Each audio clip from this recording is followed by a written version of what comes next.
សំណងរឿងពីទីតាំងការចោតប្រកាន់ថាចាក់ដីរំលោភច្រាំងទន្លេនៅក្បែរព្រែកលៀបខណៈសំដងមួយកន្លែងបានបាក់ស្រុតបង្កការព្រួយបារម្ភដល់ពលរដ្ឋប្រជាពលរដ្ឋរស់នៅក្នុងភូមិព្រែកលៀបសង្កាត់ព្រែកលៀបខណ្ឌជ្រោយចង្វារាជធានីភ្នំពេញបានសម្ដែងការព្រួយបារម្ភយ៉ាងខ្លាំងចំពោះសុវត្ថិភាពនិងផលប៉ះពាល់បរិស្ថានបន្ទាប់ពីមានករណីសំដងរឹងចំនួន2កន្លែងបាននឹងកំពុងសាងសង់ឈូសឆាយចាក់ដីលូនចូលទៅក្នុងដីចំណីច្រាំងទន្លេខណៈសំដងមួយក្នុងចំណោមនោះបានដួលរលំស្រុតចូលទៅក្នុងទន្លេរួចទៅហើយកាលពីចុងសប្តាហ៍កន្លងទៅប្រភពពីប្រជាពលរដ្ឋមូលដ្ឋាននាព្រឹកថ្ងៃទី31ខែឧសភាឆ្នាំ2026នេះបានរាយការណ៍មកអង្គភាពសារព័ត៌មានយើងថាទីតាំងសំណង់ដែលមានការសង្ស័យថាខុសបច្ចេកទេសនិងរំលោភបំពានដីចំណីទន្លេនោះមានចំនួន2កន្លែងស្ថិតនៅក្បែរគ្នាទីតាំងទី1សំណង់របស់វិនិយោគិនចិនត្រូវបានប្រជាពលរដ្ឋឲ្យដឹងថាបានសាងសង់លូនចូលច្រាំងទន្លេអស់រយៈពេលជិត1ឆ្នាំមកហើយប៉ុន្តែដោយសារកង្វះបច្ចេកទេសទីតាំងនេះបានជួបគ្រោះថ្នាក់បាក់ស្រុតសំណង់ចូលទៅក្នុងទន្លេកាលពីថ្ងៃទី29ខែឧសភាឆ្នាំ2026ថ្មីនេះបង្កឲ្យមានការភ្ញាក់ផ្អើលនិងបង្កើតជាក្តីបារម្ភដល់ពលរដ្ឋជំវិញសុវត្ថិភាពកូនចៅរបស់ពួកគាត់ពេលចុះទៅទន្លេទីតាំងទី2សំណង់រងការចោទថាជារបស់បុគ្គលមានឥទ្ធិពលម្នាក់បានចាក់ដីនិងបុកគ្រឹះរំលោភចូលច្រាំងទន្លេ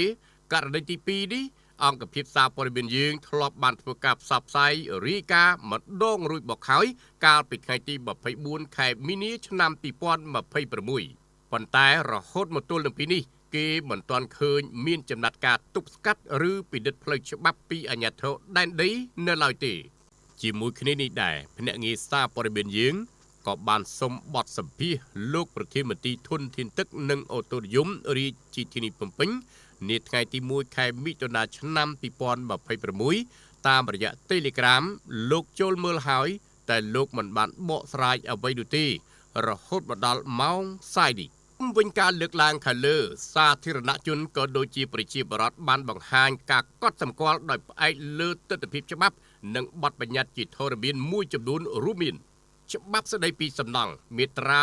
26ការសាងសង់ដោយពុំមានលិខិតអនុញ្ញាតសាងសង់និងមាត្រា38ការសាងសង់ដោយពុំមានលិខិតអនុញ្ញាតបើកការដ្ឋានអនុក្រឹត្យលេខ98អនក្របកចុះថ្ងៃទី24ខែកក្កដាឆ្នាំ2015ស្តីពីការគ្រប់គ្រងអាងទន្លេមាត្រា8ស្តីពីការហាមឃាត់ការសាងសង់រំលោភលើដីចំណីមាត់ច្រាំងទន្លេអនុក្រឹត្យលេខ224អនក្របកចុះថ្ងៃទី30ខែធ្នូឆ្នាំ2020ស្តីពីលិខិតអនុញ្ញាតសាងសង់មាត្រា8និងមាត្រា37ក្នុងន័យចូលរួមចំណែកការពារសម្បត្តិសាធារណៈរបស់រដ្ឋធានាបាននៅការគោរពច្បាប់តម្លាភាពនិងដើម្បីបញ្ជៀសគ្រោះថ្នាក់ជាយថាហេតុដល់ពលរដ្ឋអង្គភាពសារព័ត៌មានយើងសូមគោរពរាយការណ៍និងស្នើសុំការពិនិត្យស្រាវជ្រាវក៏ដូចជាការបំភ្លឺជំវិញករណីខាងលើពីសំណាក់ថ្នាក់ដឹកនាំរដ្ឋបាលខណ្ឌជ្រោយចង្វារដ្ឋបាលរាជធានីភ្នំពេញនិងក្រសួងស្ថាប័នជំនាញពាក់ព័ន្ធរួមមានឯកឧត្តមឧបនាយករដ្ឋមន្ត្រីសាយសំអាល់រដ្ឋមន្ត្រីក្រសួងរៀបចំដែនដីនគររូបនីយកម្មនិងសំណង់ឯកឧត្តមថោជាថារដ្ឋមន្ត្រីក្រសួងធនធានទឹកនិងអូតូនិយមឯកឧត្តមកៅរតនៈ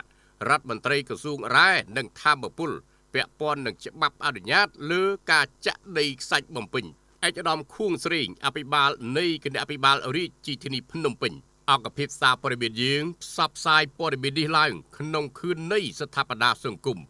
អង្គភាពសារព័ត៌មានយើងរងចាំការបំភ្លឺបន្ថែមជំវិញចំណាត់ការច្បាប់ពីអាជ្ញាធរពាក់ព័ន្ធ